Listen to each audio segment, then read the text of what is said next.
good, y'all? My name is Aaron Lee, and I'm the CEO and editor-in-chief of Off Black Magazine. And thank you for joining us at another panel at Ink&Panels Volume 2.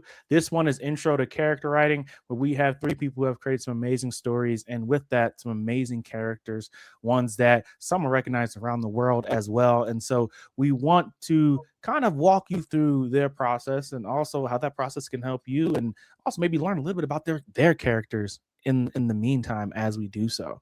And so you've probably seen from me a couple of times today, more than likely, unless this is your first panel you pop it in today. And if that's also, you've probably seen some of these other beautiful faces throughout the day as well. And before we get started, going to go around the room and allow them to introduce themselves, and then we'll get straight into the panel, straight into the questions. Let's start with Lloyd.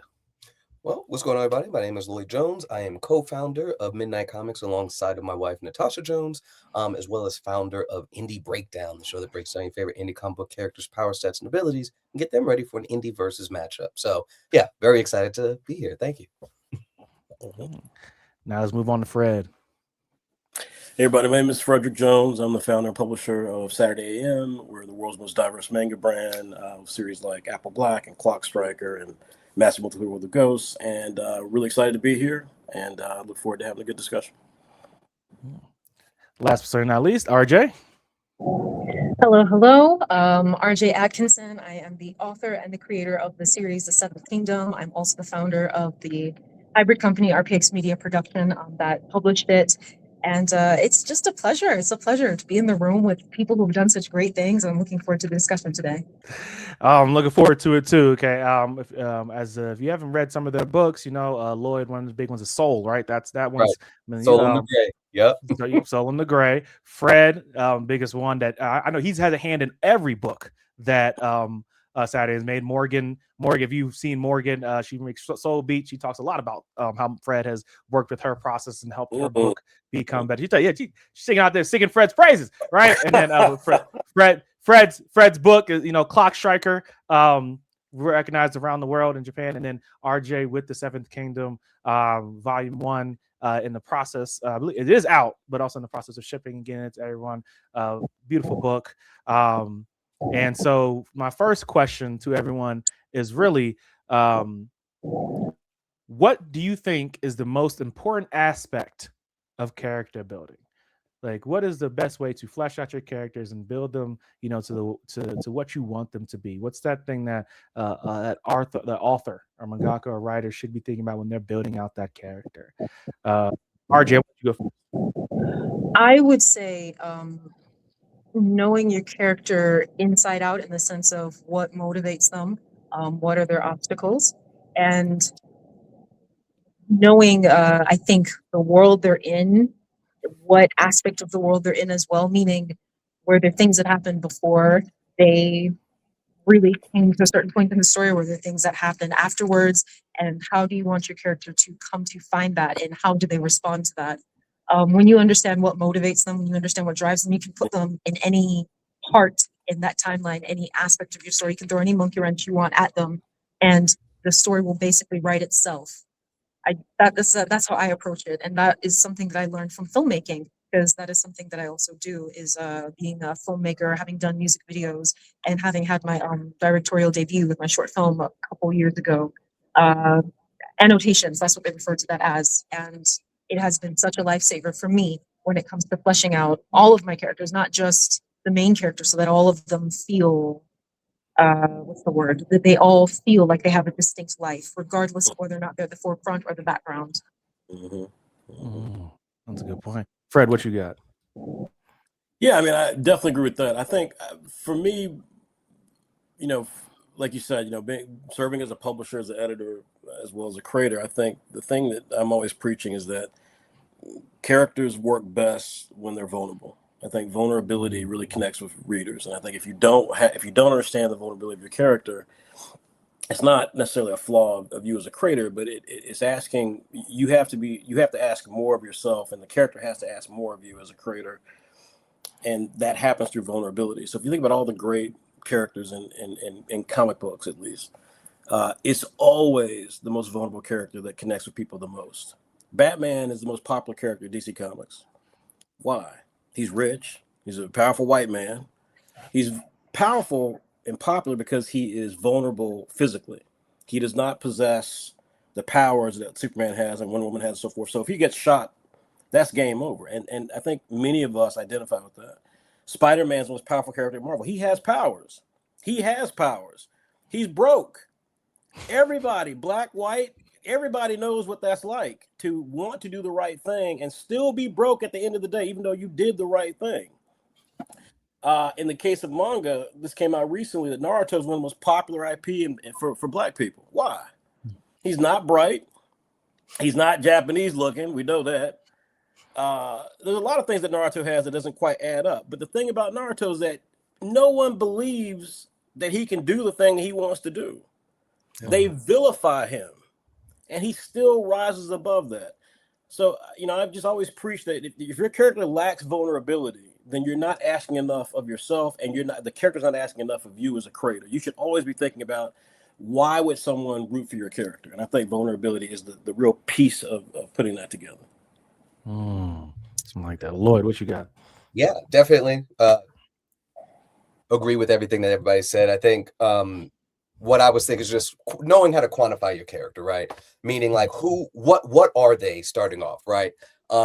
Being in the shameless plug indie breakdown space, there's a lot of things that people want to do with their characters. There's a lot of still throwing stuff at the wall. My character's going to be the next Goku, Superman, the most powerful guy in the world. But if they're destroying everything, why do I care about them saving a cat out of a tree, right? And so when you figure out what the character is, right, like to your point, Batman, why is it that he's reached this upper echelon? Is it because he's got prep time? No, right? How did we even get to that meme? It was, you placed him in a field with all of these godlike beings. And he had the ingenuity, the cunning to figure out how to overcome it. And then put it in the repertoire, how to figure it out.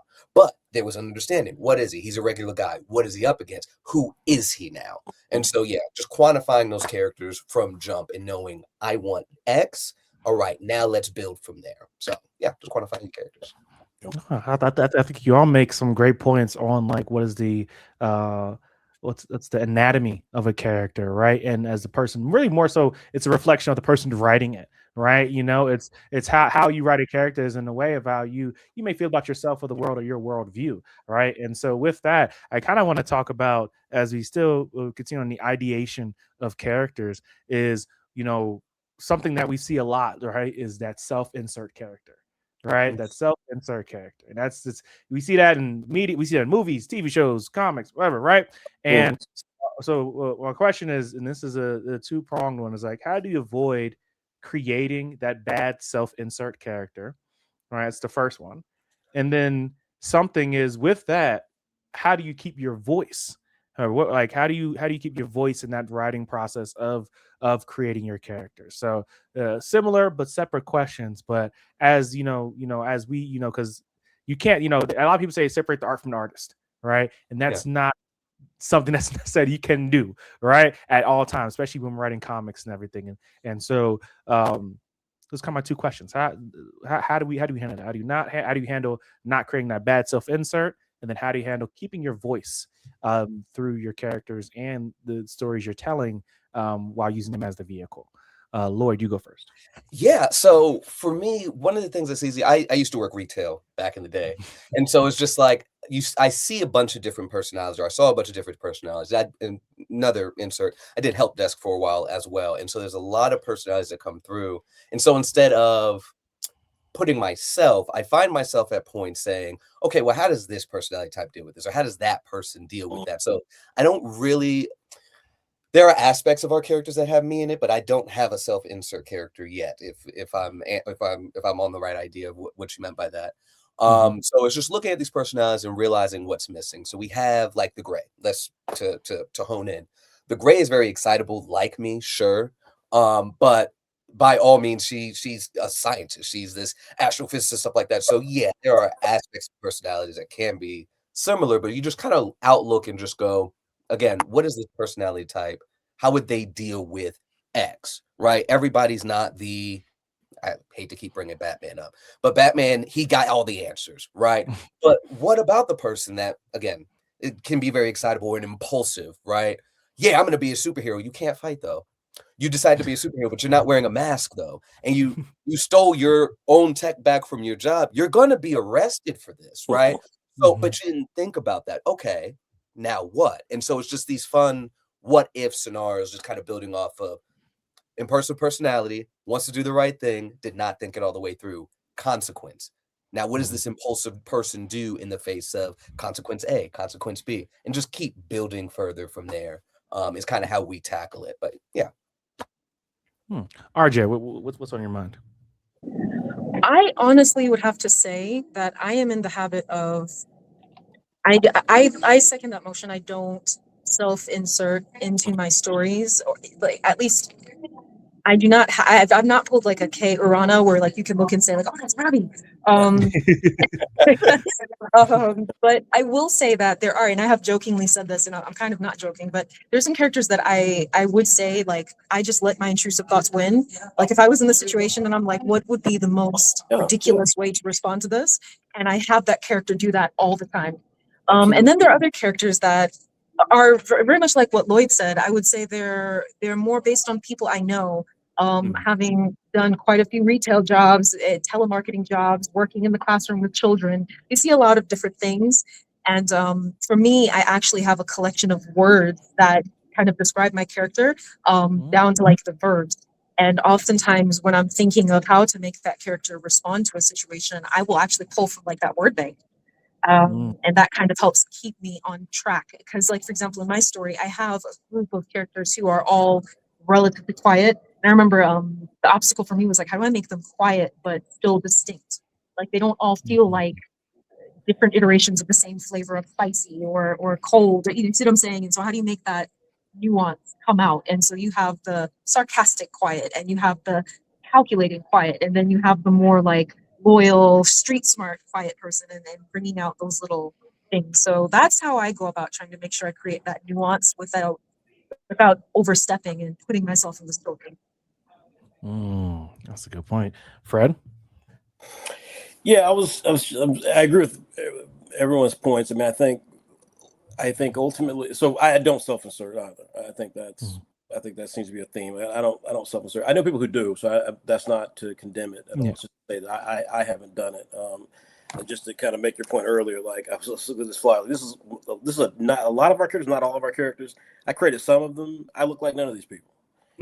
So there's no self-insertion there. Our most popular series, the one I created, was a 13-year-old black female, and I'm not that. Look, I think there's a couple of things. There's two things I would say in particular with this. The first is, well, three, but and picking up on what these guys said, I think the notion of someone living, when young people come to us or talk to me, the thing I always say to them is, go live your life. It's a marathon, it's not a sprint. So I think the idea about having worked in retail or having people watched, I don't know how you're a writer and you've never done that. I don't know how you plan to be a writer and you've never done that. That to me is just like, it's like going to college. If you've not experienced life and just been able to look at people and analyze and assess people, then how do you know what characterizations are like? If you're basing just on your family, again, that's an autobiography. That's a memoir. That's not creation, right? So I think you have to have that. You have to have that's a core part of creating characters, is really having a rich understanding of different types of characters and looking at them and empathizing with them, being upset with them, but you have to have that richness to pull from. And then the second part of it is that, you do have to have an understanding of the world, because the world defines the character. And so again, like, if you work retail, let's just put it back in the retail sector. If you work retail at Walmart, that is different than working retail at Hermes. You know what I mean? Like those are two different experiences. You're going to see two different types of people. And so therefore the setting makes a huge part of what these characters are going to do. But, but something that was said earlier that I completely agree with, because I think this is really the thing I would say that I think that speaks to this part. I think we don't have the names up here. Damn it! It's RJ, right? It's RJ. Yes. RJ made a mention about how the characters write themselves. Look, when you get to that point, you've struck gold. I can tell you right now that again, I've worked on a lot of titles. Even some of our biggest titles I've worked on, that's not true. But when it is true, you struck gold, because that's a level of synthesis between the creator, the understanding of the world, the understanding of the audience, and the character, that's all come together in a way that's just magical. It's just magical because the character starts, like, the character is responding to the things you're throwing in front of them, and you're like, oh yeah, they would do this, and it really is a different experience creating. That said, as a writer, one of the skills that I think does not get talked about enough, and it ties everything we've talked about together, is dialogue. I think if you don't know how to write good dialogue, if you don't know how characters sound, then then there's a whole segment you're missing when it comes to telling a story. Yeah. Because how a character talks is as important as how they look. And those elements are really hard. Those are skill sets. The same way the artist has skill sets of, like, being able to draw backgrounds or being able to draw dynamic camera angles.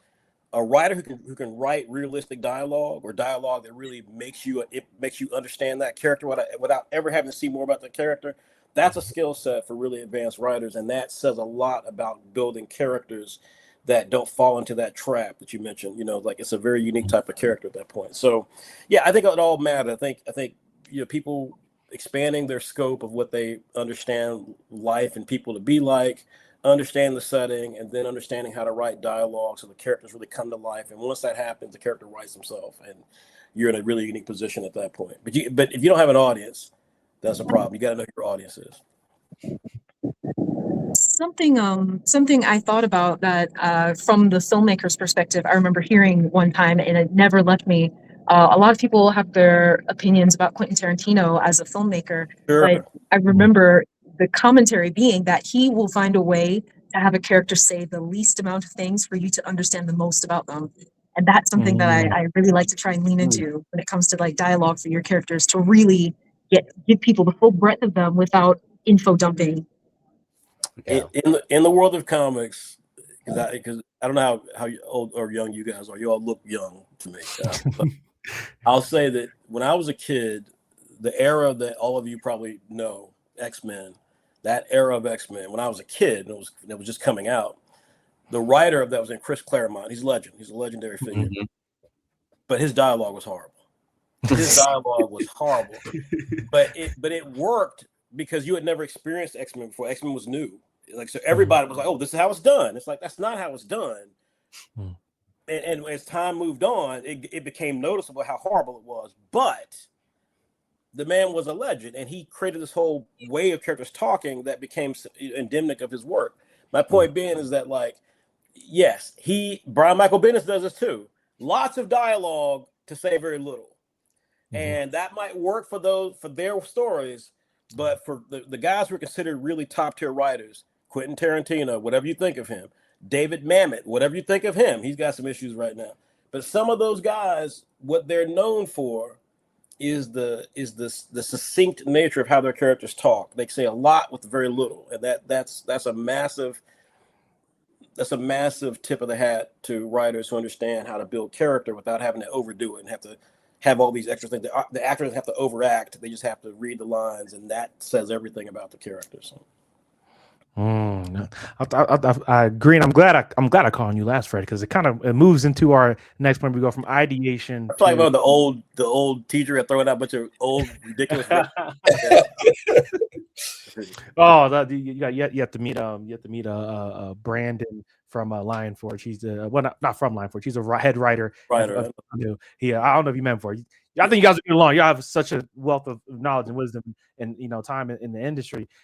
He did the similar. If you my next question, if you watch our intro to script writing panel, that some stuff might overlap a little bit, because when we talk about moving from ideation to actual creation, right, and we talk about the preparation that comes with that, right, a lot of shins in that one, right, that comes to that, right.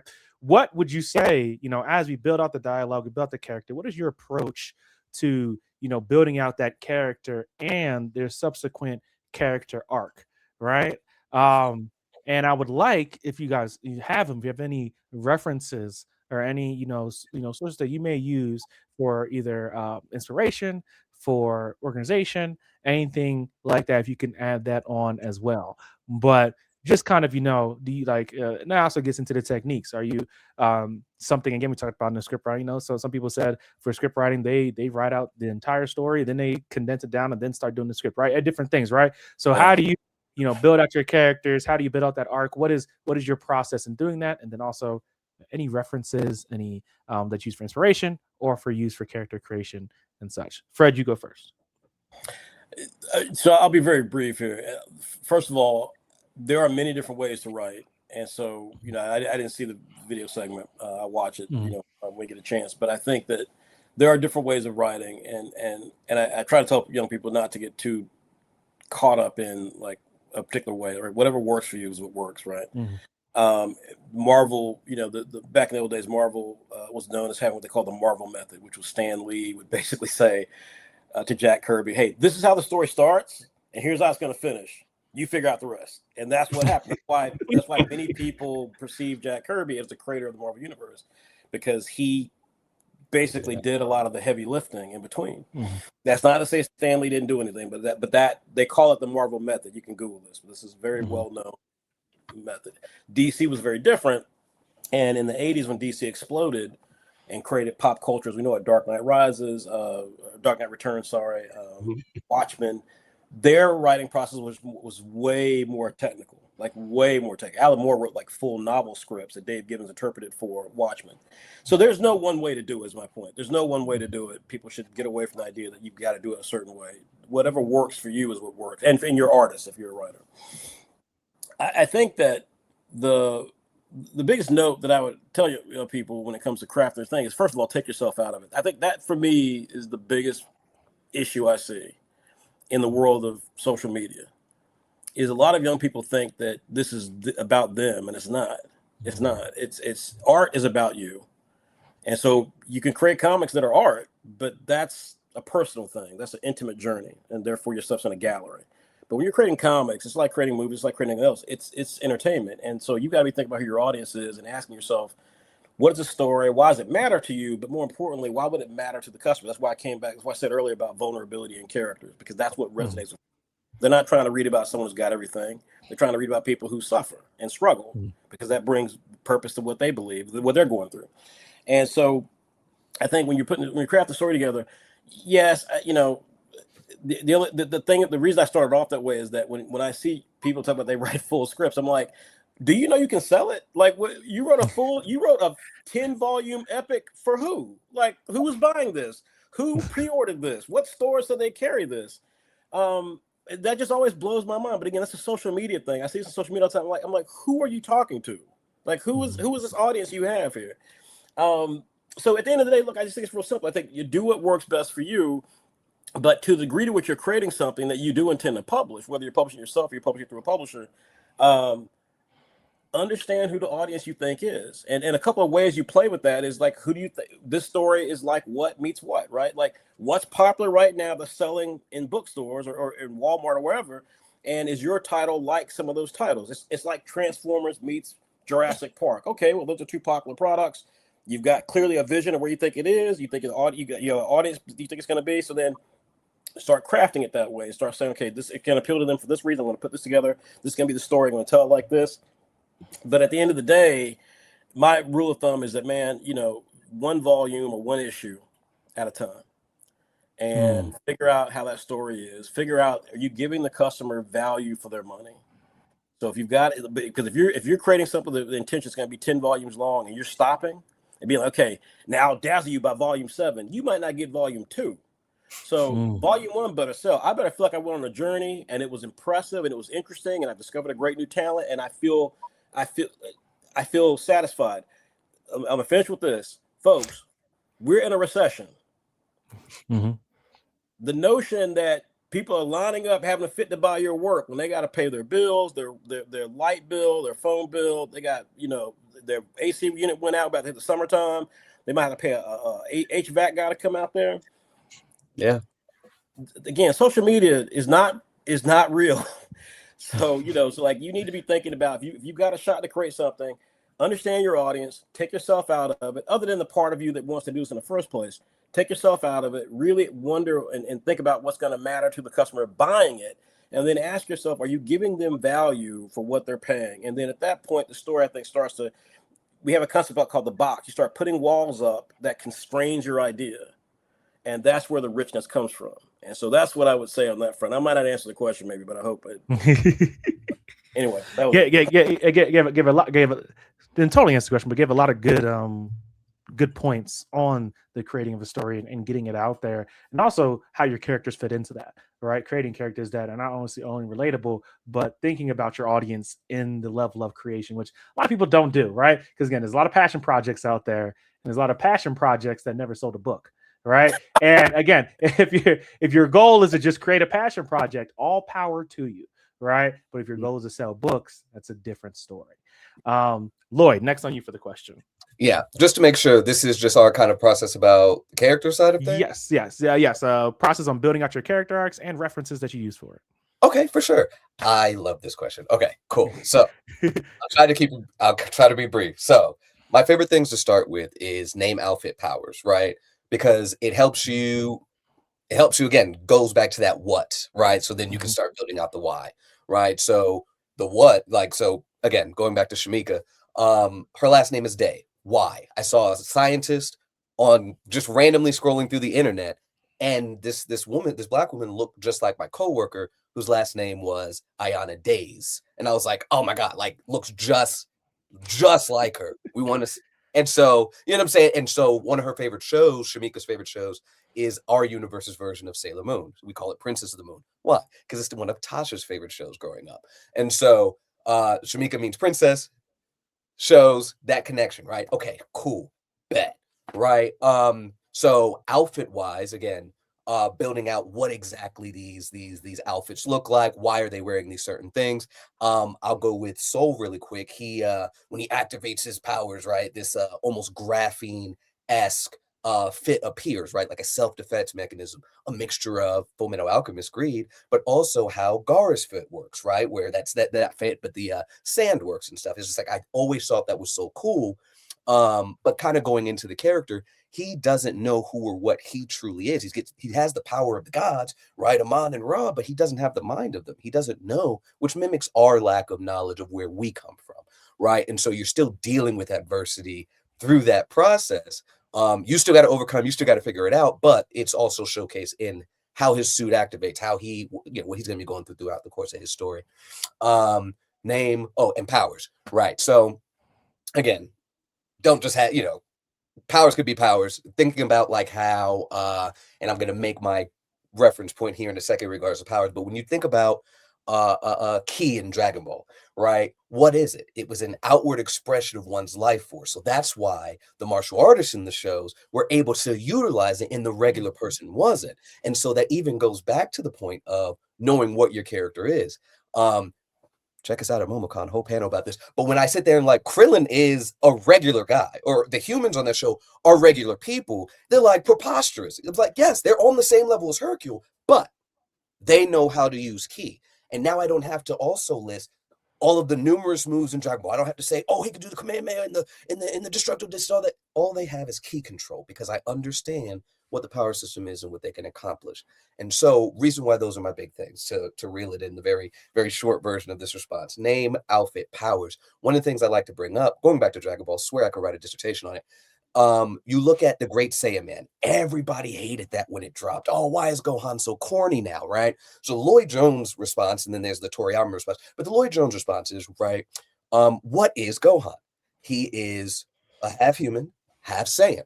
Saiyans turn into great apes, right? What is his name? Great Saiyaman. It literally encompasses what he is in the name, right? What are the poses from, right? The poses are the Ginyu Force, right? You're sitting here, he's doing all those Coney poses. He's like, where did he pick that up from? We never saw him watching TV for sure, right? But what did we see these dancers from? The Ginyu Force. And now we go to the outfit. Why the green and black? And most people are like, oh, Piccolo. No, Cell and Android 16. Now, when you put all of that together, he's literally wearing his trauma. His uncle, who's also a Saiyan, kidnaps him. He's got to fight against the Saiyans. He watched all of his dad's friends die. Then, not even a year later, they're going a couple weeks after he watches all these friends die, they go to Namek and he gets his neck broken by Raccoon and they got to fight Frieza and all this other stuff. And then right after that, He gets traumatized, mind you. He's only technically between 9 and 11. They say in the video games, teen Gohan. He's a preteen. So he's like between the ages of 9 and 11. And he now watches this android who he made this connection with get his head smashed in. Traumatic Super Saiyan transformation. Looks cool, but it was a traumatic, very high emotional situation. And he fights against this guy that's wearing green and black. He is coping. He's literally coping. And what did we get? Name, outfit, powers. Again, so it's just all of that can just culminates together, and you can get so much from those characters, or for your character, from understanding what they could have possibly experienced or what they've gone through, and why they're doing these things. So figure out what, then you can do the why.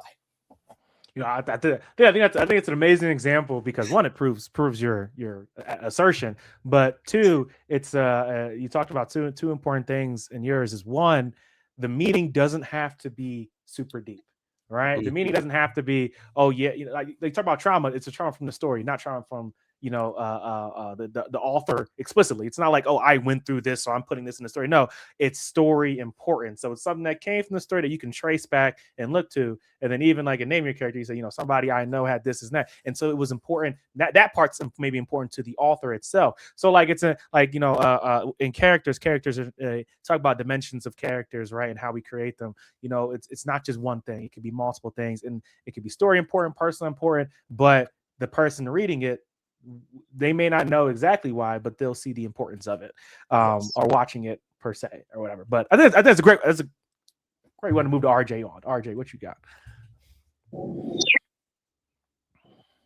Yes. So this is interesting to hear because I would have to say that my process has very much been a kind of a combination of Stan Lee and the other gentleman that was mentioned in at least for the Seventh Kingdom.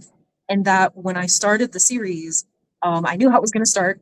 I knew how it was going to end. And I knew an inkling of what the middle was going to be. I've said in other interviews that the Seventh Kingdom was a mixture of some personal struggles that I had and kind of putting it to a fiction world to a certain extent, certain questions that I asked, and also a combination of literally dreams that I had. Two dreams. One was basically like the first volume of the manga was a dream that I had, and then another dream was kind of the midpoint of the series. And I have just been enjoying the process of what I originally did was I wrote almost like a synopsis of the entire series where every sentence could have been like one chapter or issue, technically speaking. And then what I did is I went and took that sentence and hashed it all out into like the entirety of like a 24-page something. And actually before I wrote that, I think I did my character annotations and then went in and kind of wrote, knowing at least somewhat from my beat sheet where it was supposed to go. And if I got bored, which happens often, I would throw something in to keep it exciting. And that allowed the story to stay structured while also still giving me the freedom to have fun with it. Because for me, integrating that improvisation, or at least having that bit of fun where you're kind of making things up as you go, there are certain arcs within the character story. And of course, what I do in retrospect is I have a checkpoint. Every so many issues or chapters, I go back and I do like a recap and I say, okay, what was the point of these 12 chapters? Did we accomplish something? And is it cohesive with the next thing that happens? So I guess in the simplest terms, kind of throwing it spaghetti at the wall and then making sure they all connect retroactively. And I think within the first arc of my series, I knew how I wanted the power system to be. So it was really a matter of timing. And by timing, I mean being very meticulous about what I reveal and when, what questions I raise and when or why, and how many questions I ask at the same time. And I say how many because I'm someone where when I write, I love to have Easter eggs. So I'll raise 3 important questions, maybe answer 2. Everyone forgets that one last one, and then it comes back up later on. And that's really how I've been writing. That's been my rhythm, my cadence, so to speak. Y'all raised very important parts about character creation, and I love it. We're short on time, but there's one question I really want to ask, and get all of your inputs on. And what's the best advice or critique you've received about your characters? Let's go Lloyd first. Slow down. Yeah, So many times again, and we've kind of touched on this, right? There's so many things that, especially in that phase of creation where it's just like this story and this character can be anything and everything, and you just want to execute. I just got to do it. No, hold on. Like just slow down. There's plenty of time. Who are you rushing for? Right. And I think Frederick, you brought this up. Like let's slow down. You don't need to worry about, on issue 500. Let's get number 1 out. Let's get number 2 out. Let's get the first couple out before we hit that scale. So like, let's slow down. And I was watching this one YouTuber, I think it was Monitor Comics. They did a really good job of explaining, like, write it like a one shot. Write it in a way, because like even Naruto was written initially like a one shot. He wasn't fused with the nine-tailed fox. He was the son of a nine-tailed fox mischief deity, right? And he went through some random adventure, the end. And it was like, this is the idea, right? This is what I'm trying to do. Now, obviously, if you have something more solidified, do that. But slow down and give us the essence of the story. Give us an idea. But if this is all we get, allow us to be satisfied with that, right? So just take your time, slow down, have fun. RJ? I was told by my screenwriting professor, because I guess to circle back around to the last question, one of the resources I use is I actually use a script writing software. Really, for me, that's because I'm a filmmaker and I'm used to writing screenplays. That's what I got my experience in. And that kind of just allows me to keep things concise while still having room to add in detail. And the professor, I remember, said to me, I think he said, every 10 pages, you need to have a buildup. Every 10 pages needs to be a buildup. That's how you keep it interesting. And for me, I think especially when it comes to like shonen, manga, comics, especially if there's action in general, I think a lot of people, they may sometimes struggle with pacing.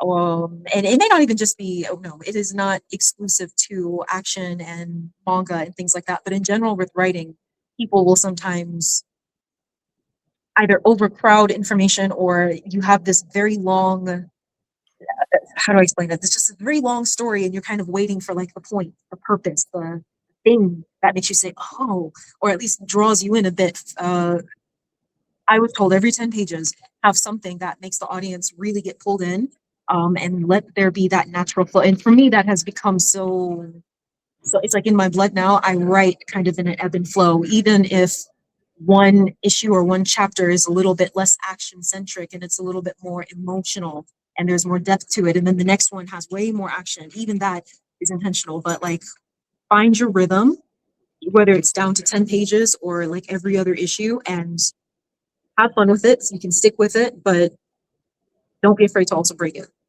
because sometimes when you become a bit too predictable, your audience gets bored.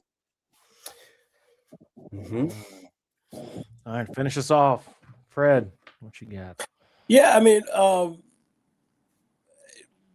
I think the slow down thing that Lloyd mentioned earlier, I think that's key. I think that as I said before, I mean, you've got to have the intention of telling just a great experience, in the story that you've got, and entertain people for what you have.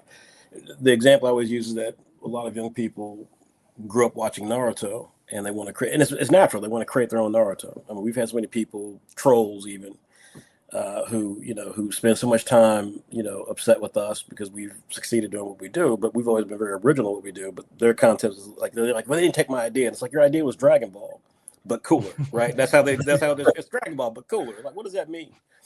So I think you have to find, you have to be confident in their story. Like I said, someone sees Naruto, they want to tell a story. They want to tell their own tuning exam. And they forget there were 3 or 4 volumes before the tuning exam setting up who Naruto was. Had that not succeeded in Japan, there would be no tuning exam. So, so like, you have to be able to sell the character as they are and tell the story of that character's journey as it is and excite people before you get to what you think is really, really cool. And that's the patience you have to have with it. One of the compliments I got for Clock Striker that I'm so appreciative of is that there's a scene in Clock Striker. It's the scene that we get that I get the most, where Cass, who's the female, the young African American female character, is getting her hair done by her mentor, was a British white lady named Miss Clark, and they're just sitting in the bathtub, and she's just basically braiding her hair.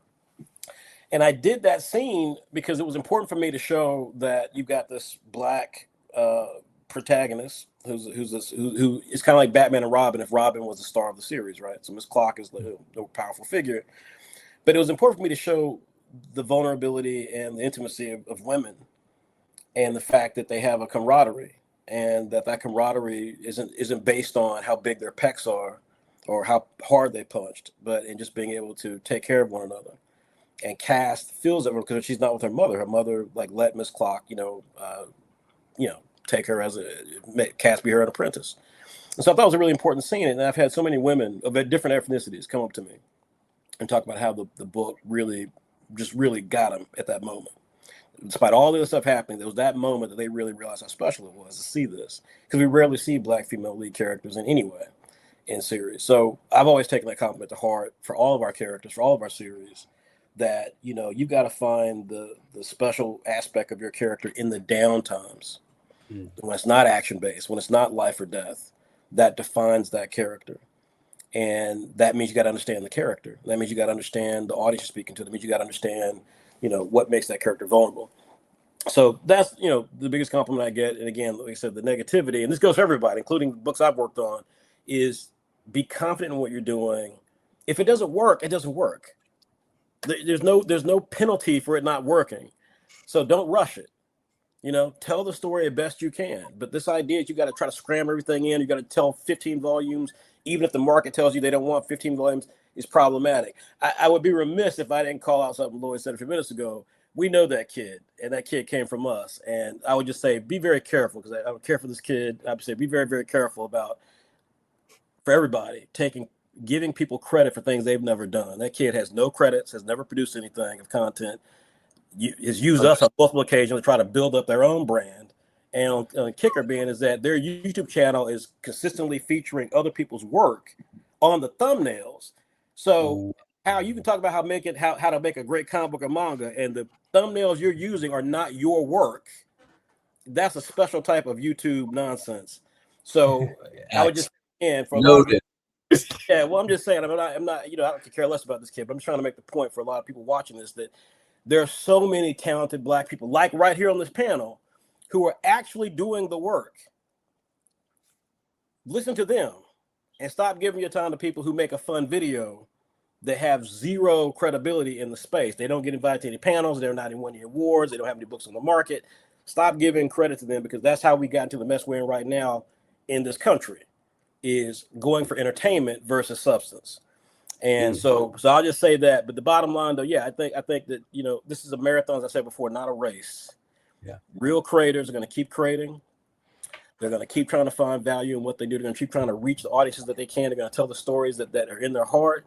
And the balance that we all struggle with is commercial versus art. How much of me am I putting in this? How much of what I'm pulling from is coming from dreams I've had and things? And how much of this do I know is going to matter because the audience really wants this particular product? And how's it all sync together in the right moment at the right time to succeed?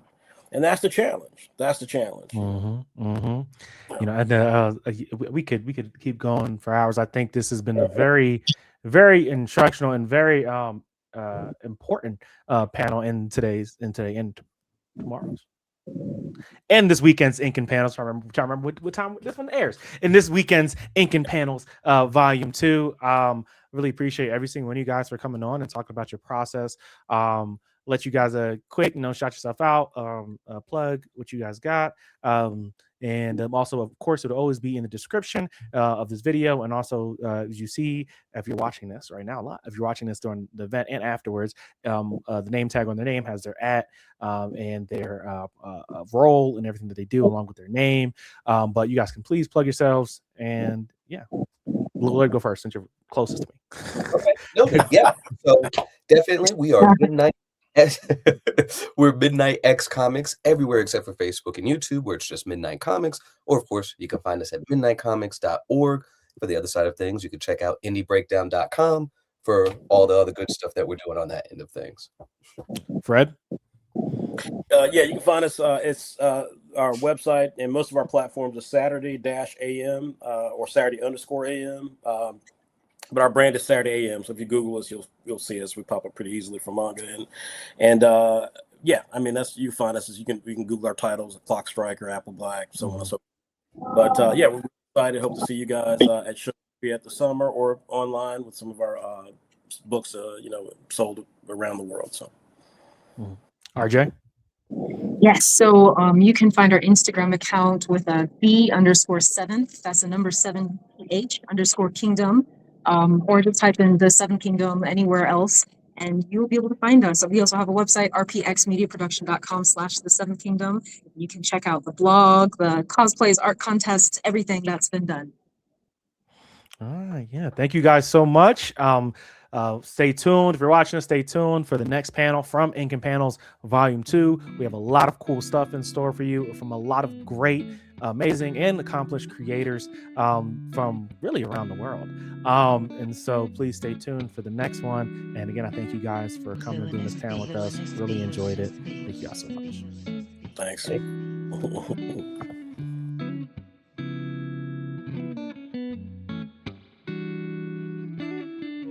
It doesn't overwhelm the reader, it doesn't do too much, and it's something that with each installment of the series, you kind of see the world expand and expand and expand and expand. I implemented some of the more traditional comic book script writing in with it to make it easier for the artist to understand.